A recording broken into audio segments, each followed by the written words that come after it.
If you're bikeless like me and have £2,000 to spend, then you are rather spoilt for choice. Whoa!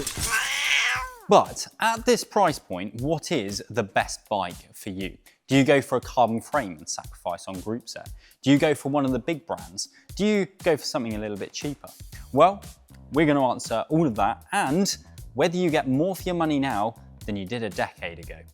Let's get into it. We'll kick off with the best option for under £1,000. Is this the Triban 520 with Shimano 105 shifting? Now, Triban is of course a decathlon brand, and they've managed to absolutely cram some serious spec into this not so large price tag. The aluminium frame now comes with, well, it's got a carbon bladed fork. It's also got disc brakes that come from TRP's well-regarded HYRD mechanical offerings. And amazingly, for a bike of this price, you also get Shimano 105, as I said earlier. So the shifters and the mechs. Now, the frame's geometry places the 520 clearly in the endurance, commuter, kind of light tourer camp. Think generous stack height, a slightly shorter top tube, but if you're looking to get long and low, then this probably isn't going to be the bike for you. However, if you favour comfort and stability over speed and need a bike that can handle the trifecta mentioned above, then the 520 is well worth consideration. It really is a versatile machine. In fact, you can fit 36mm tyres in the frame, and it's also got rack and mudguard mounts and some nice easy gears for getting up all that steep stuff.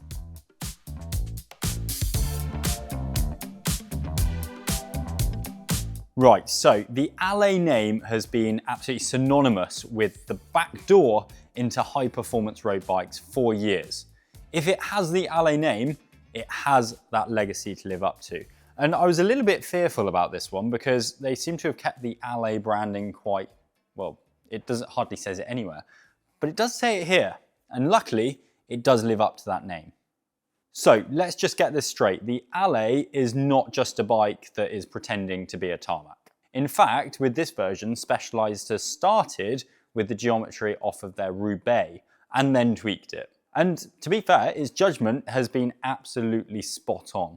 No, it's not as lively as the Allez of old, but the balanced sensations remain. And it is a fun and eager little bugger to ride. The wheelbase is slightly shorter than that of the Domane that we'll see in a minute. And this, combined with the responsive frame, really does make it feel performance focused. In fact, out of all the bikes here, I think that this one definitely has the best aluminium frame, and it would be this one that I chose if I wanted to upgrade it over time. So if you wanted to buy one bike and then potentially upgrade the crankset or upgrade the wheels and the tyres. This Allez retails at £1,600 and it's got Tiagra 10-speed mechanical, it's got a 50-34 crankset at the front, which is from Praxis, it's got an 1132 cassette at the back, and it's obviously a 2x. Most of the other parts are from Specialized in-house brands, which helps to keep the costs down without ruining the performance. Now, whether you're a rider who wants some excitement from your road bike or you just crave practicality, we're pretty sure that either way, you'd be very happy with the Allez. And yes, it is well worthy of that name on its down tube. That's a seat tube. Now, I think that you will agree with me that this Boardman SLR 9 is a good looking bike. Potentially the best looking in this test. Yes, that helps, but the main appeal of this bike is its spec sheet, which is quite simply exceptional for a bike at this price point. This frame and fork is carbon fiber. It's been wind tunnel verified with one eye on aero performance, and it manages to pull it all together in a package that includes 105. Not this bit though, that's a non-series chainset. But even so, it's a very good value package. Yes, this is the most expensive bike in this roundup, but it's also the only one with a carbon fiber frame. Now, finishing kit is often a very personal choice, but there's little skimping that's gone on here. It's got a Pro logo scratch M5 saddle and Goodyear Sport tyres in a size 30mm, which, fair play Boardman, good choice. And the frame, it's got space for 36mm tyres, so if you wanted to take it on some light gravel, then you could. It really is a bit of a road bike all-rounder. Are they hydraulic brakes? Yes, Ed, they're hydraulic brakes. The wheel set is an Allez setup, and I think you'll agree that they look the part with their 30mm deep profile. They are aluminium, but yeah, a bit deeper than some on the other bikes, which I think works well with this aero frame. They rolled smoothly and remained true throughout our testing, and that does indicate that the build quality is, well, at the very least decent. They're also tubeless ready, which is a big plus. There's also D-shaped seat post, so you can't put it wonky, and it's all quite nicely finished, and the frame is really compliant. There's 2 layback options on this as well, which I think that's also a nice touch. So you can see this, the saddle clamp, you can move it back depending on your fit preference. Because whatever one of these bikes you go for, the difference between the bikes will make very little difference to your performance, whereas getting comfortable will make a huge difference to your performance. So it's touches like this that are actually far more valuable than the paint job, for example. Now, there's a lot to like about this bike. It's even got hidden mudguard mounts. I do have some bad news for you though, and that is that Boardman is a UK brand. They're relatively small compared to some of the other big hitters like Specialized or Giant, and you might struggle to get one of these in the US. So, sorry you guys. Trek talks up this Domane AL4 as being both speedy and versatile, and it certainly is the latter. With a Shimano 10-speed Tiagra root set and bosses for, well, everything you might need, including racks and mudguards, this is a great bike on which to take on a big sportif or go on an adventure on, where reliability, practicality and comfort are needed. And that is why it's our recommendation for the best budget all-road bike. Either way, the handling is self-assured and, well, straightforward, I guess. It's not exciting, but it is exactly as it's designed to be. It's all very confidence-inspiring, especially when you're in the market for a bike that's going to expand your road cycling experience. Actually, scrap that, cycling experience. When you buy from a big brand, you also get lots of its parts, and this is no exception. So Bontrager absolutely dominates the spec sheet. You get Bontrager's Paradigm SL wheel set, which is pretty bomb-proof, and even a copper with a stinger would probably struggle to puncture these Bontrager R1 hardcase light tyres. Also, fair play to Trek, there's some pretty cool details. Just look at these bottle cage mounts. The through axles, they're also gold, and that headset spacer also matches.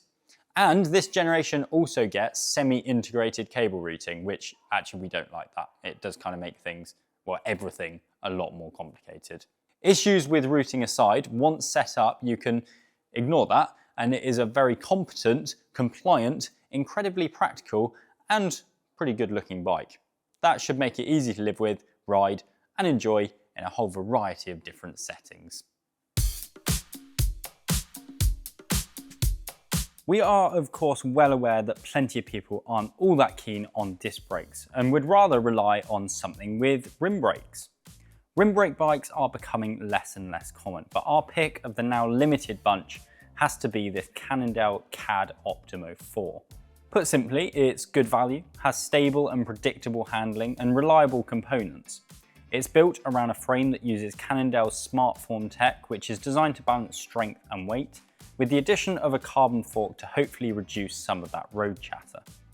There are drop seat stays here too, again used to add some compliance, although in reality the ride quality probably isn't the high point of this frame, but we still think that it's a bike that is well suited to those buying their first drop bar road bike or any cyclist operating on a tight budget.